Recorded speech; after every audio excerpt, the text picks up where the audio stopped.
Buenos días, hermanos. Vamos a continuar con la lección número 6 del curso de pecados respetables.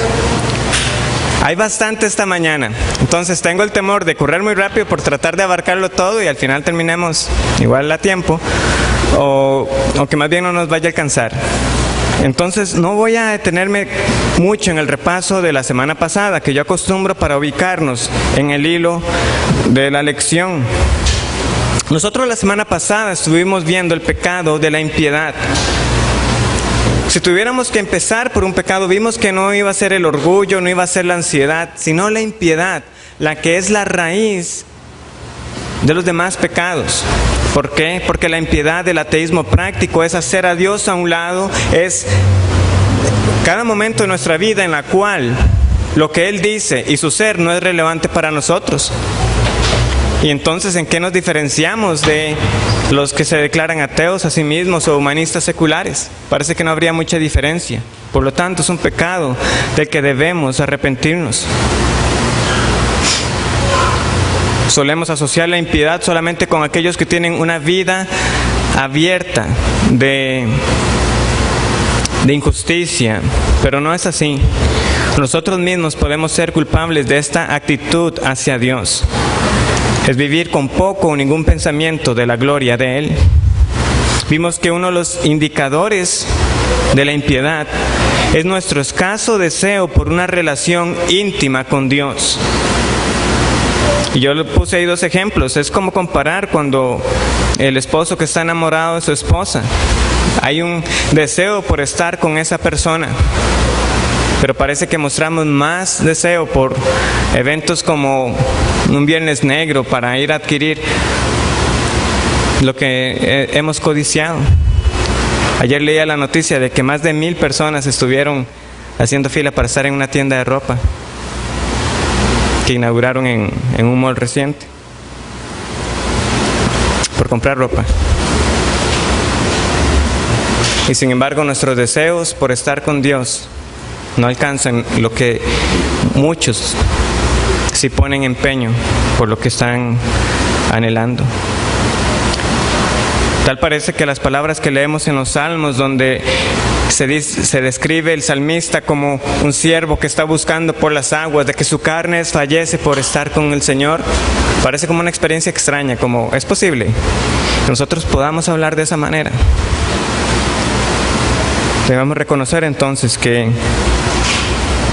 nos falta mucho para disfrutar de la presencia de Dios como nosotros deberíamos. Ahora, dijimos, ¿cómo podemos combatir entonces este pecado? El pasaje lema para esto es 1 Timoteo 4, 7 y 8. Ejercítate para la piedad. Ejercítate. Ahora, esto requiere entonces una disciplina. Esto requiere un entrenamiento. Debemos entrenarnos, debemos esforzarnos, debemos ser disciplinados en ese esfuerzo además. Nosotros no veremos los resultados del ejercicio físico por unos días. Pasarán semanas y hasta meses para que uno pueda ver que, en efecto, salir a correr todos los días me ha ayudado.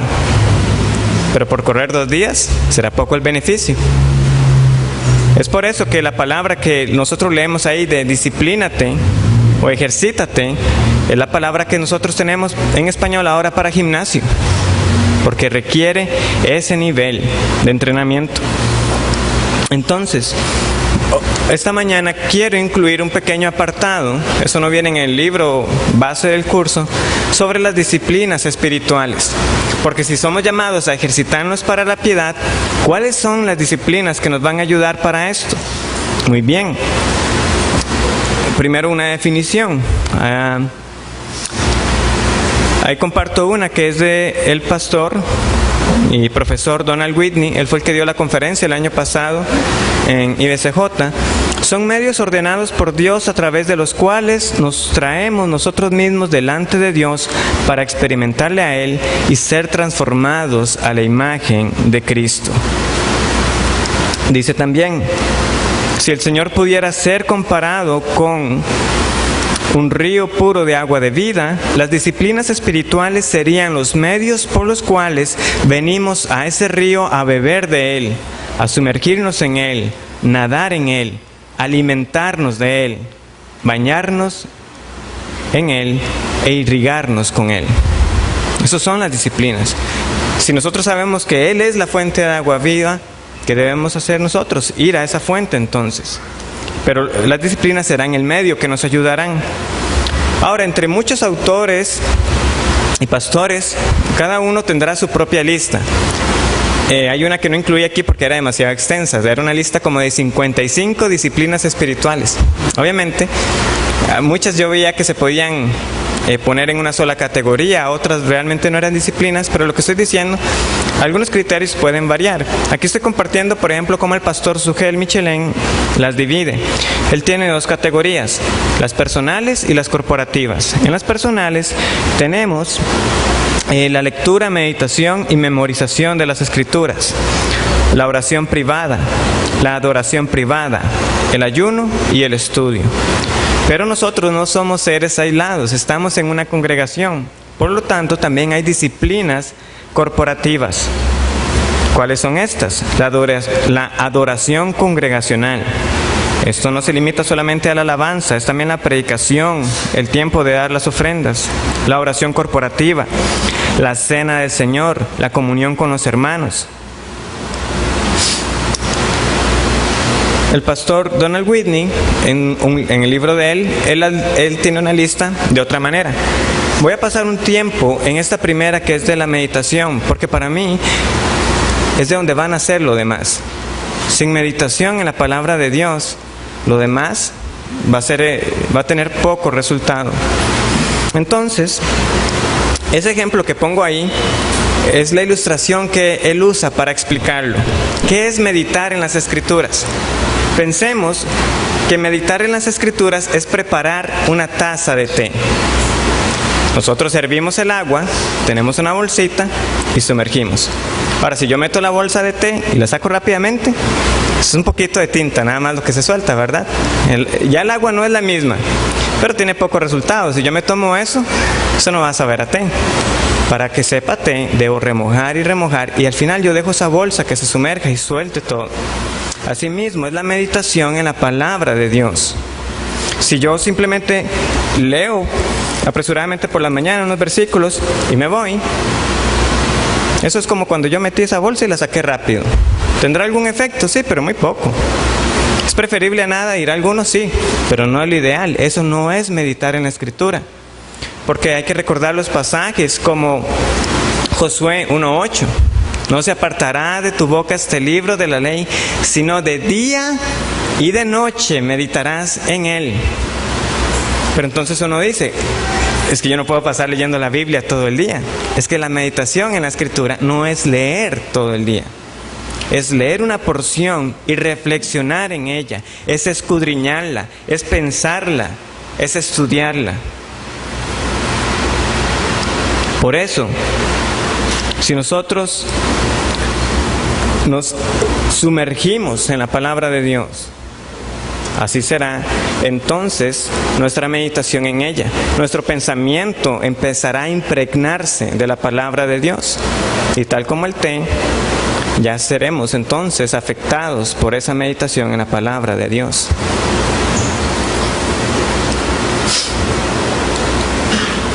¿Cuáles otras tiene él? Bueno, también vemos la oración, claramente, la adoración, el evangelismo, el servicio a otros, la mayordomía o administración de lo que el Señor nos da, el ayuno, el silencio y soledad. Eso es lo que alguno podría llamar un retiro. Ahora, lamentablemente nosotros asociamos los retiros con muchas personas que se van juntas a un lugar, pero la idea aquí es precisamente silencio y soledad. ¿Qué es lo que pasó con hombres como Moisés y Elías? Se retiraron. Ahora, nosotros claramente no podremos resistir 40 días y 40 noches sin comer, retirados a un lugar, pero lo que nosotros vemos es un ejemplo de un retiro para un propósito especial en el cual uno va a apartar ese tiempo para la meditación y la oración. El Señor Jesucristo mismo también se retiró. Y después de haberse preparado en ese retiro, en silencio y soledad, fue cuando vino la tentación. Pero el Señor ya estaba preparado. Y nosotros vemos cómo Él destruyó cada argumento que el diablo le presentó con la palabra de Dios. El apóstol Pablo en 1 Corintios 7 incluso, el marido y la mujer, dice él, ya no se pertenecen a sí mismos.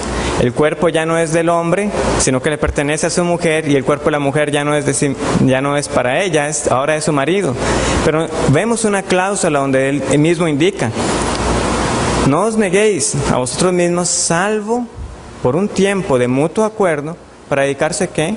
A la oración. Hay entonces siempre un principio de que va a llegar momentos en nuestra vida donde es necesario un tiempo de silencio y soledad. Ahora, eso es un tiempo breve, también lo expresa el apóstol Pablo, en este caso para los casados. Diario espiritual, ¿qué es eso? Es algunas personas van a tener además como recordatorio de esta devoción diaria un librito, como un diario, pero tiene un propósito específico. Ahí es anotar las peticiones de oración, llevar seguimiento a las peticiones de oración, anotar que aprendieron de la palabra de Dios, de manera que cuando uno pueda ver el pasado, uno pueda empezar a anotar petición contestada y pueda anotarla en el libro. O esto que aprendí, este día me sirvió. Es un registro entonces que uno lleva. Y claramente el estudio o el aprendizaje, en el cual nosotros vamos a aprender, no solamente por medio de la lectura y meditación propia, sino también lo que otros hombres han legado con el paso de los años. Dicho esto, vamos a pasar al siguiente pecado respetable, el pecado de la ansiedad. Ansiedad. La vida a veces es difícil, otras veces es dolorosa. Hay dificultades, tanto en las actividades diarias que nosotros hacemos, como también en las responsabilidades propias de la vida. Sin embargo, por lo general, el dolor o esas situaciones de aflicción nacen de eventos que no son ordinarios. Y la ansiedad, en cambio, se da en aquello que es rutinario, en nuestros deberes cotidianos. Nosotros podríamos enfocar incorrectamente la enseñanza sobre este pecado de la ansiedad diciendo que cómo puede afectar la ansiedad en nuestra vida, cómo nos va a robar la paz, cómo va a afectar nuestras relaciones con los demás, todo lo cual es cierto. Sin embargo, y lo primero y más importante, es que el pecado de la ansiedad es un pecado que cometemos directamente contra Dios. El autor comparte esto para darnos una idea. Cuando uno ve cuáles son las 3 virtudes del fruto del Espíritu que más sobresalen en el Nuevo Testamento, son el amor, lo cual no debería sorprendernos, porque de hecho el amor es la virtud de la cual podríamos desprender todas las demás virtudes del fruto del Espíritu. Por eso Pablo puede escribir en 1 Corintios 13 que el amor es sufrido, es benigno, que no busca lo suyo, no es rencoroso. O sea, esta es la virtud. Por eso Jonathan Edwards llega a escribir la caridad y sus frutos. Él dice, este es el fruto del Espíritu, que además se va a manifestar porque cuando yo amo a alguien, yo voy a ser humilde para con él, no voy a ser envidioso, no voy a buscarle el mal. Seguido del amor, la otra virtud que es constantemente destacada es la humildad. Bienaventurados los mansos y humildes. Dios da gracia a los humildes, resiste a los soberbios. La humildad. Y en tercer lugar, antes que la paciencia, antes que la benignidad, antes que la gentileza, antes que la bondad, lo que aparece es la confianza en Dios. Confianza en Dios. ¿Cuál es el pasaje? Podríamos decir lema que sobresale en este tema de la ansiedad. Mateo 6, 25. Pasaje que muchos de ustedes es probable que lo conozcan hasta de memoria.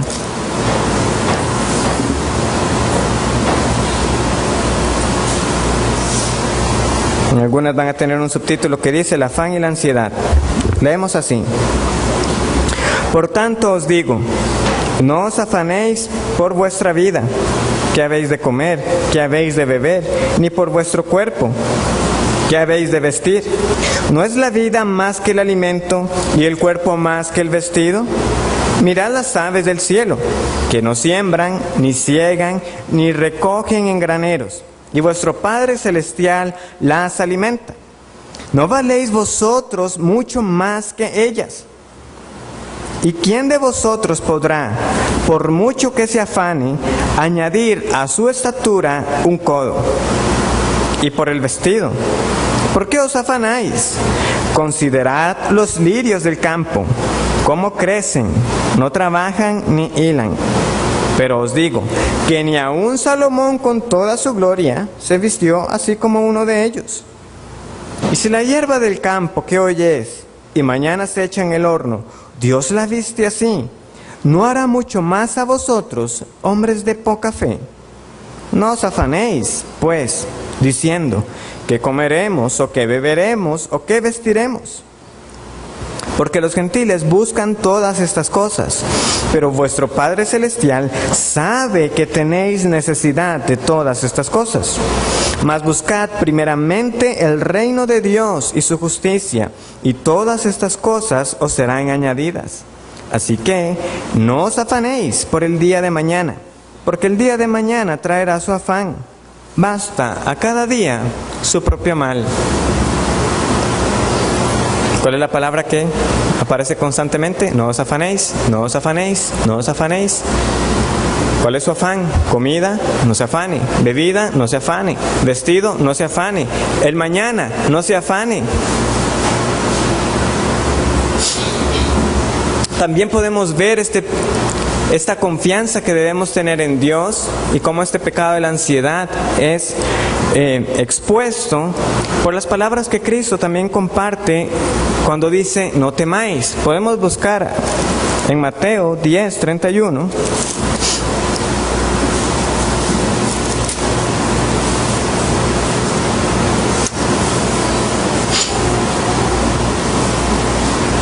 De hecho, podemos leer desde antes, desde el 28. Y no temáis a los que matan el cuerpo, mas el alma no pueden matar. Temed más bien a aquel que puede destruir el alma y el cuerpo en el infierno. ¿No se venden 2 pajarillos por un cuarto? Con todo, ni uno de ellos cae a tierra sin vuestro Padre, pues aún vuestros cabellos están todos contados. Así que no temáis, más valéis vosotros que muchos pajarillos. No temáis. ¿Fue algo solamente que Cristo enseñó? No. Los apóstoles comprendieron esta enseñanza del Señor Jesús y también la vemos reflejadas en las cartas. Filipenses 4:6. Ahora, el sermón de esta mañana será Filipenses 4:6. Entonces no voy a detenerme en mucha explicación porque sé que esta mañana seremos instruidos al respecto. Pero vamos a leerlo. Hay un refrán muy popular y me excuso por usarlo que dice: el que no quiere sopa, 2. Muy bien. Dice así: por nada estéis afanosos, sino sean conocidas vuestras peticiones delante de Dios en toda oración y ruego, con acción de gracias. Por nada estéis afanosos. Primera de Pedro 5:7.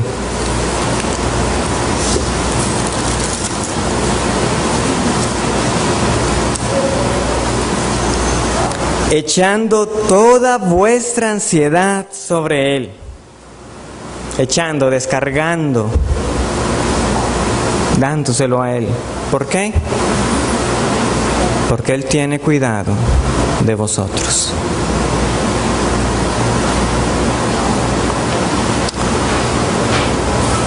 Hermanos, cuando nosotros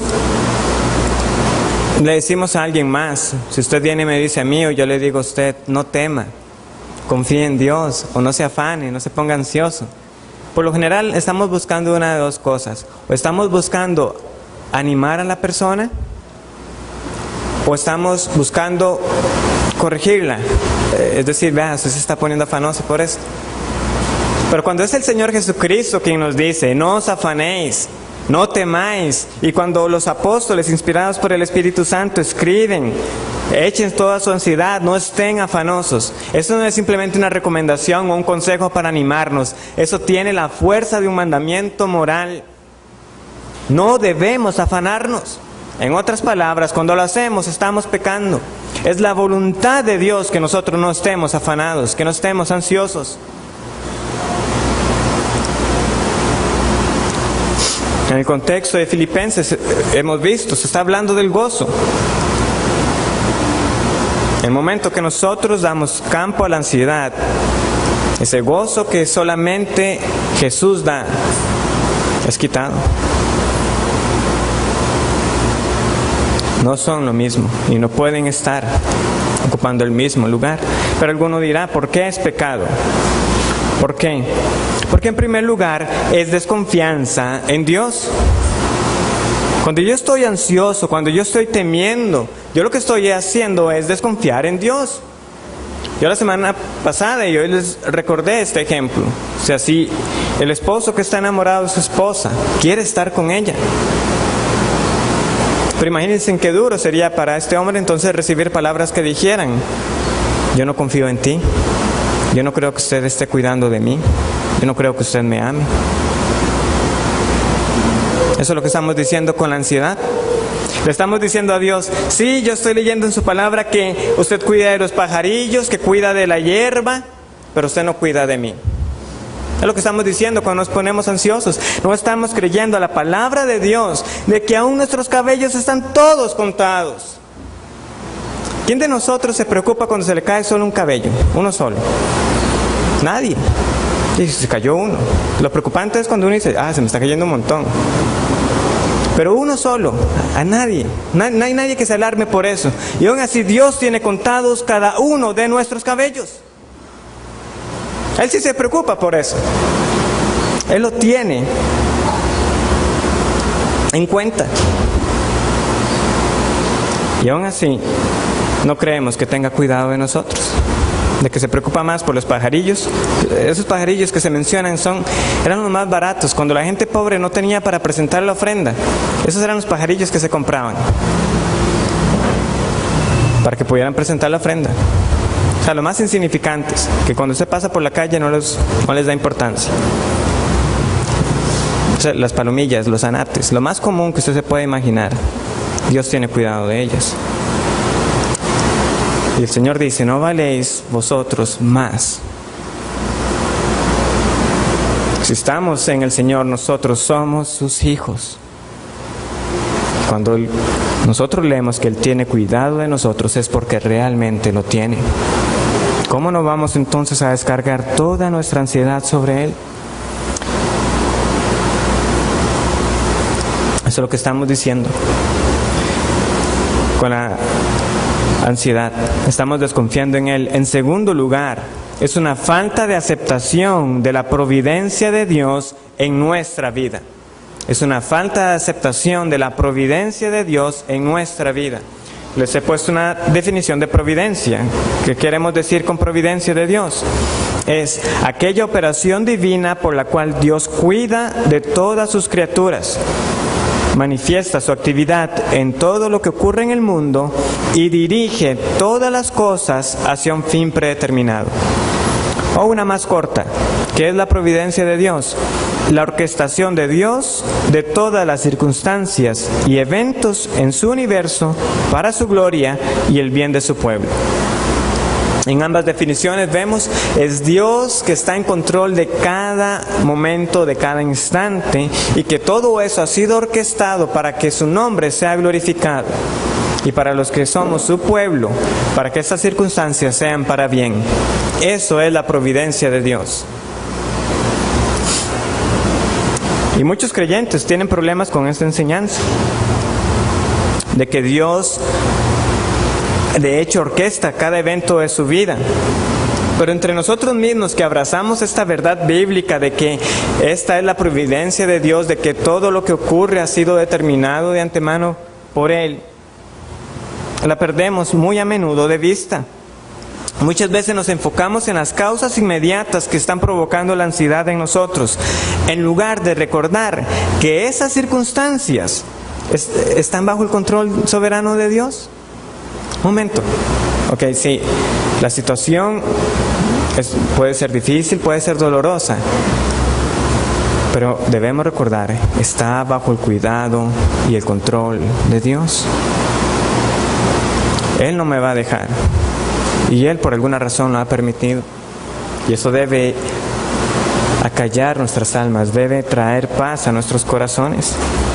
¿Qué provoca ansiedad en nosotros? ¿Qué puede ser?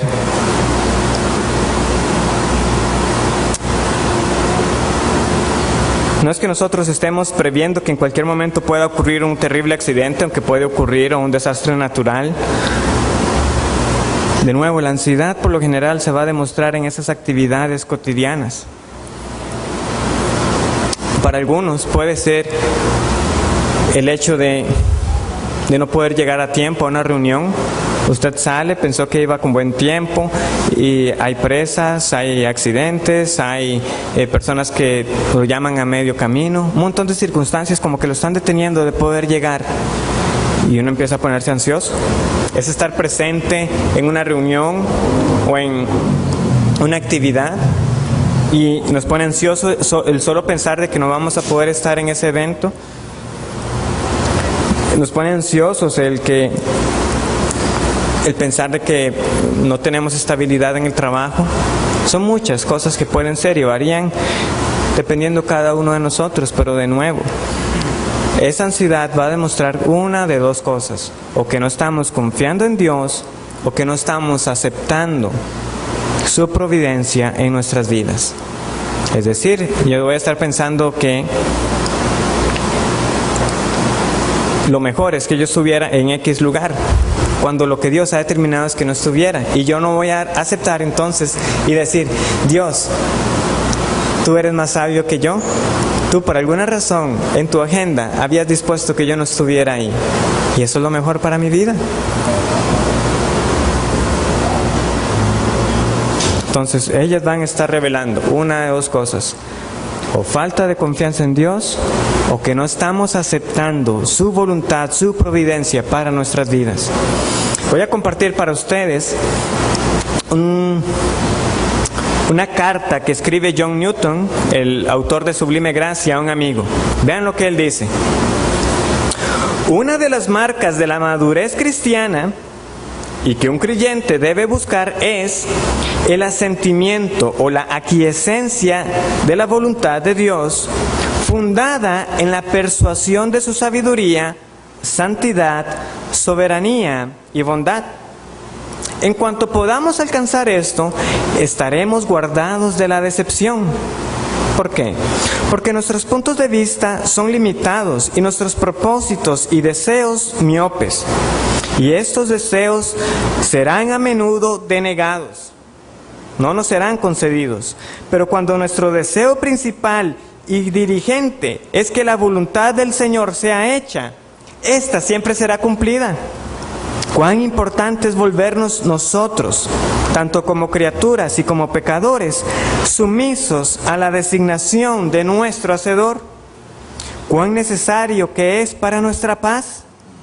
Este gran logro es muy a menudo impensado y pasado por alto. Somos propensos a fijar nuestra atención en las causas secundarias y los instrumentos inmediatos de los acontecimientos, olvidando que todo lo que nos sucede es de acuerdo a su propósito, por lo que debe ser correcto y oportuno en sí mismo, y que el asunto no será para bien. De ahí surgen la impaciencia, el resentimiento y quejas secretas, que no solo son pecaminosas, sino además tormentosas. Si todas las cosas están en su mano, si están contados los cabellos de nuestra cabeza, si todos los acontecimientos, grandes y pequeños, están bajo la dirección de su providencia y propósito, y si tienen un fin sabio, santo y misericordioso a la vista, al cual todo lo que sucede es subordinado y sumiso, entonces no tenemos nada que hacer sino con paciencia y humildad seguir a donde Él dirige y alegremente esperar un final feliz. Qué felices son los que pueden descargar todo en Él, ver su mano en cada dispensación y creer que Él elige mucho mejor para ellos de lo que ellos mismos posiblemente harían para sí mismos. De que Él elige mejor para nosotros de lo que nosotros posiblemente escogeríamos para nosotros mismos. Podemos confiar de esa manera, de que cada evento que ha sucedido, uno puede decir: Dios, tú eres más sabio que yo, tú eres santo, tú eres misericordioso. Esto que está ocurriendo es lo mejor para mí y yo no lo hubiera escogido. Aceptar la providencia de Dios no significa que no oremos por un resultado eventual. O sea, aceptar la providencia no significa que yo no pueda orar pidiendo por un resultado. ¿Qué dice Filipenses 4:6?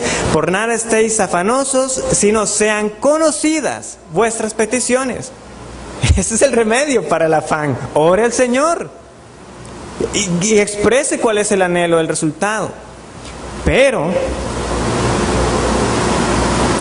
sea cual fuera la respuesta del Señor, nosotros vamos a descansar que era lo mejor para nosotros. Por ende, el remedio no es una resignación pesimista, decir, bueno, siempre será la voluntad de Dios, esta es la providencia de Dios, y no estar satisfechos en lo que Él ha contestado. Es un descansar, es lo que Pedro nos dice, echando toda vuestra ansiedad sobre Él. Es orando. Esté tranquilo, el Señor lo conoce, sabe que tiene necesidad de esto. Ore por eso, exprese su deseo, descárguelo sobre Él y Él hará. Tenemos que identificar entonces las circunstancias que provocan ansiedad en nosotros y ver la providencia de Dios en ellas. ¿Qué es lo que está provocando ansiedad en tu vida? Tiene que identificarlo y orar a Dios por ello, pero también ver cómo Dios providencialmente ha ordenado las circunstancias que lo han llevado a esa situación. Memorizar pasajes específicos. Básicamente los que he compartido son pasajes muy buenos para iniciar. 1 de Pedro 5:7, Filipenses 4:6, Mateo 6:25 al 34. Y una vez más, no puedo sobreenfatizar esto demasiado. Orar. Orar. Por nada estéis afanosos, sino sean conocidas vuestras peticiones.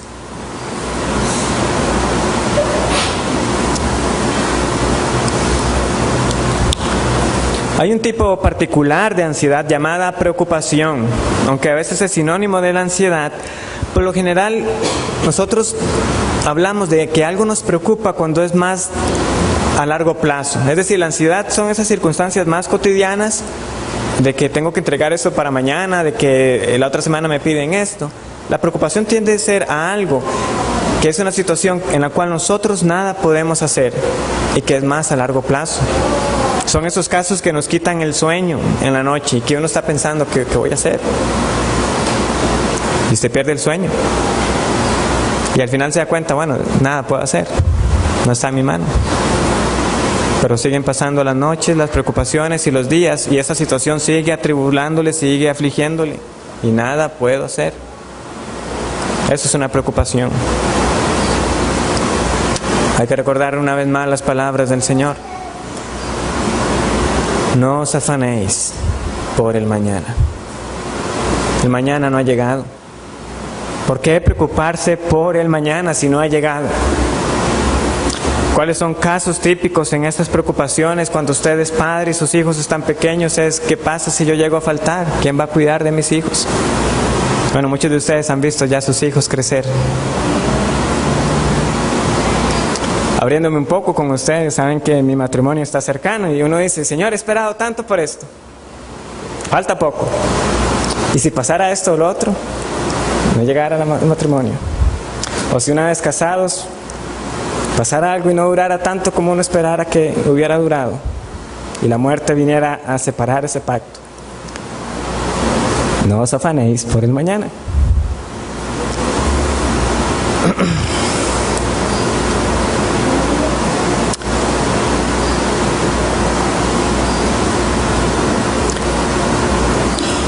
Y hay que recordar el propósito de estas pruebas. Es mi confianza en Dios está siendo probada. Mi confianza en Dios está siendo probada. Solo para poner un ejemplo más, obviamente no soy yo el que quiero ponerme de ejemplo, estoy compartiendo las mismas preocupaciones y ansiedades, hermanos, porque nadie está exento de estas. Pero debemos una vez más depositar nuestras cargas en Él para no pecar contra Él. Pero esta semana que pasó, dieron un anuncio acerca de un bono en el trabajo. Yo ni contaba ni con eso. Ahora, obviamente para acceder a ese bono hay que obtener una calificación en un resultado, en una evaluación que ellos hacen. Yo no sé cuánto voy a obtener. Yo hubiera sido más feliz sin saber que eso estaba. Que nada más me hubieran dicho, tiene una evaluación de tanto y listo. Y adicionalmente, si eso estaba, pues qué bueno. Pero ahora, ¿para qué voy a contar con algo que al principio yo ni sabía que existía? ¿Para qué me voy a afligir por eso? El Señor conoce mis necesidades. Pero una vez más, son situaciones que vienen a probarnos. Y si el bono no me lo dan, pues bendito sea Dios. Yo de por sí ya ni contaba con Él, y si me lo dan, pues gracias Señor, ¿qué puedo más que hacer? Que agradecerte. Él conoce nuestras luchas. Él es honrado con nuestra fe. No lo deshonremos con incredulidad. Aún por más débil que sea, hermano, nosotros podemos llegar a decir como ese hombre: yo creo, ayuda a mi incredulidad. Señor, yo sé que debo descansar en ti, yo sé que es lo mejor en este momento, no lo estoy viendo. Ayúdame a confiar más en ti. Además de la preocupación, tenemos también la frustración. La ansiedad está involucrada más con el temor. Es como que ¿qué va a pasar? La frustración es más como molestos por el resultado, o un enojarme por las circunstancias o por las personas en medio de esas circunstancias. Un ejemplo, no sé a cuánto les ha pasado, van a imprimir un documento y lo que sale es un documento borroso, eso no se entiende, que se acabó la tinta y usted necesita imprimir el documento. Entonces lo que usted hace es que se frustra. Yo necesito imprimir esto, y está enojado con el aparato, con usted mismo por no haber tomado una precaución. Ese es un ejemplo que comparte el autor y yo lo comparto porque me identifico mucho con eso. Ya no, porque ahora, gracias al Señor, tengo este aparato, pero antes yo llegué al punto que aprendí una buena lección cuando dejé para último imprimir un sermón y no estaba saliendo como debía. ¿Y qué vamos a hacer en ese momento? ¿Olvidar que el Señor está en control de esas circunstancias? ¿O vamos simplemente a enojarnos y molestarnos y hacer a Dios a un lado? Una vez más, eso es impiedad, eso es ateísmo práctico. Porque yo cuando me estoy frustrando, lo que estoy es olvidando, un momento, esta es la providencia de Dios para mi vida. Es la providencia de Dios para mi vida. Un pasaje que nos ayuda con la frustración, Salmo 139, 16. Un salmo también muy apreciado. Veamos lo que dice el versículo 16. Mi embrión vieron tus ojos, y en tu libro estaban escritas todas aquellas cosas que fueron luego formadas, sin faltar una de ellas. El pasaje no se refiere solamente a la extensión de nuestros días, de que cada día de nosotros ya fue delimitado. Hay un sentido de que los eventos, y hay traducciones que lo ponen de manifiesto. Voy a compartir con ustedes, está en la pantalla. Por ejemplo, esta nueva traducción viviente dice: cada día de mi vida estaba registrado en tu libro. Cada momento fue diseñado antes de que un solo día pasara. la Nueva Versión Internacional. Todo estaba ya escrito en tu libro. Todos mis días estaban diseñando, aunque no existía uno solo de ellos. Antes de nosotros existir, antes de nacer, Dios diseñando cada momento de nuestra vida. Eso debería sorprendernos. Debería llenarnos de admiración por Dios para tener el cuidado de diseñar cada día de cada persona que ha pisado esta tierra. Y para los que estamos en Él, esto entonces nos debe llenar de un agradecimiento, porque quiere decir que Él también puso en cuenta el día que su Espíritu Santo nos abriría los ojos para creer el Evangelio.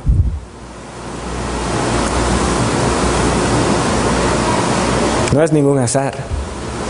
O el día que pisamos por primera vez y llegar a esta congregación, no porque seamos la iglesia más, pero porque ha sido un lugar donde hemos sido también edificados, alimentados y donde podemos tener comunión unos con los otros. Día tal, vas a llegar a la iglesia de los lagos. Claramente también hay que aplicarlo para los momentos más difíciles de nuestra existencia. Pero eso quiere decir Dios, eso no lo va a tomar por sorpresa. Cada momento fue diseñado. Entonces, ¿por qué me voy a frustrar? No, esa situación Dios la está poniendo para probar mi corazón. De hecho, nosotros leemos del rey Ezequías, un rey en general bueno, un rey piadoso, pero que falló en cuanto a los babilonios. Cuando los babilonios llegaron, Él les mostró todo. Aquí están los utensilios, aquí está el oro, todo. Que llega el profeta y le dice, ¿faltó algo que les mostraras? No, todito se los enseñé. Como contento, ¿verdad? Dice, mira, por esto, ustedes ahora van a ser esclavos de los babilonios. Y nos dice el pasaje que fue que Dios lo dejó para probar lo que había en su corazón. Entonces, cuando esa impresora no esté funcionando, bueno, Dios nos está probando. Cuando la receta no está saliendo, pues Dios nos está probando. El arroz quedó masudo, Dios está probando. Hermanos, son las situaciones cotidianas, pero si usted se pone ansioso y frustrado por eso pequeño, usted se frustrará también cuando venga lo grande. ¿Por qué? Porque no estamos reconociendo la providencia de Dios en cada momento de nuestra vida. ¿Pues que acaso pensamos que Él no está en control de esas cosas? Una vez más, es ateísmo práctico hacerlo a un lado. No, pero ¿cómo Dios se va a preocupar por eso? Cada cabello tuyo está contado. Se lo aseguro, Dios se ocupa por eso también.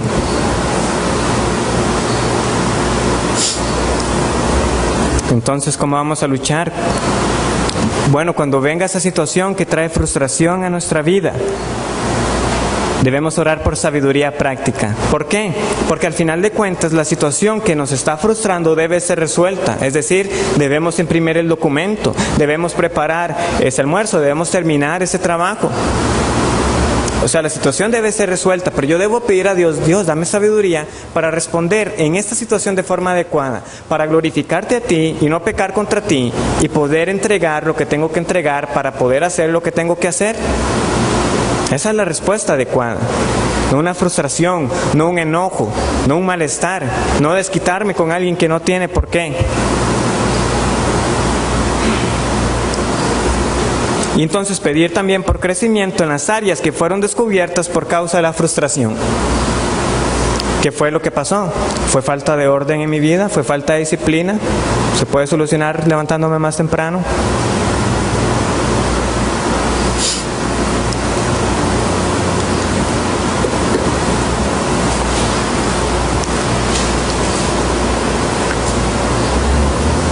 Para entonces en un futuro nosotros no responder de esa misma manera.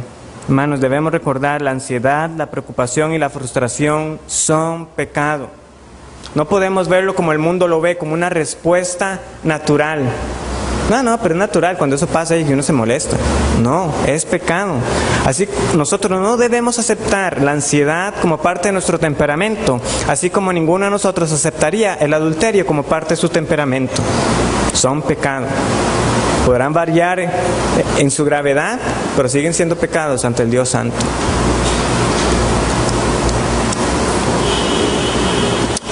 Vamos a continuar hasta donde podamos llegar, no podremos terminar, pero tenemos el descontento.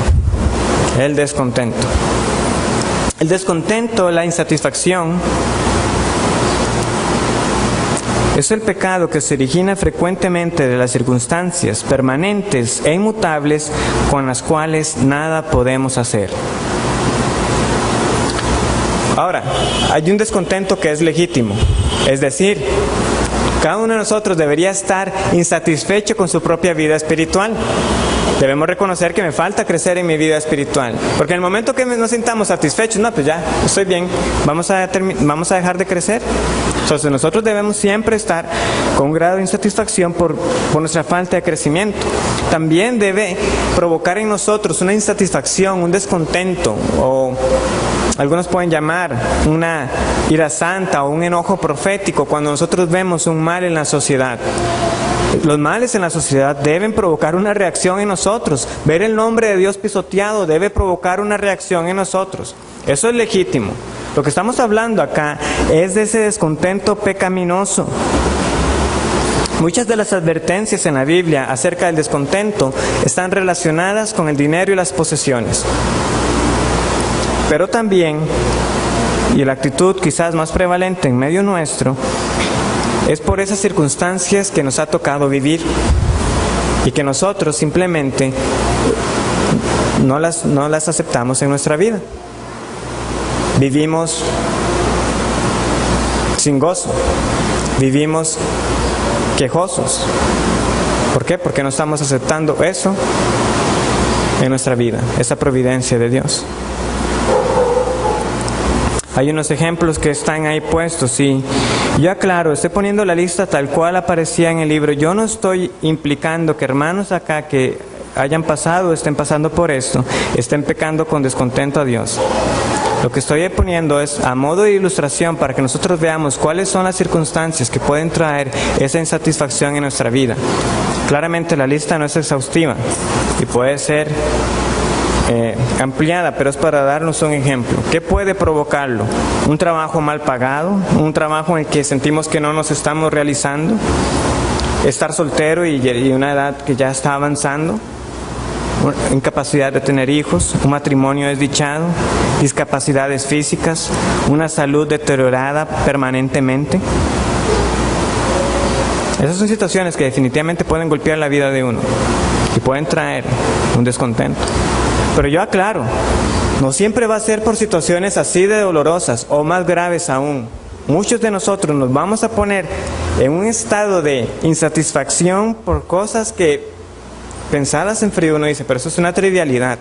Y no obstante, nos ponen descontentos. Un peinado que salió mal, le salió una espinilla, una noche aislada de insomnio. No le gustó la película que vio.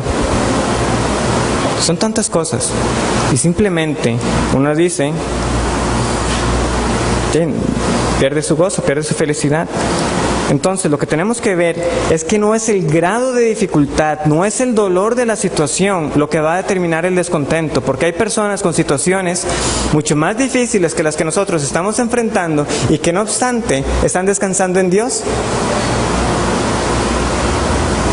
Entonces no es el grado, es la respuesta a esas circunstancias lo que determina nuestro descontento. Yo siempre recuerdo el ministerio de Joni Eareckson Tada, la mujer que está en silla de ruedas, que ha escrito Cuando Dios llora, entre otros libros. Ya ha aprendido a encontrar su satisfacción en Dios, a pesar de una situación de incapacidad permanente, parapléjica.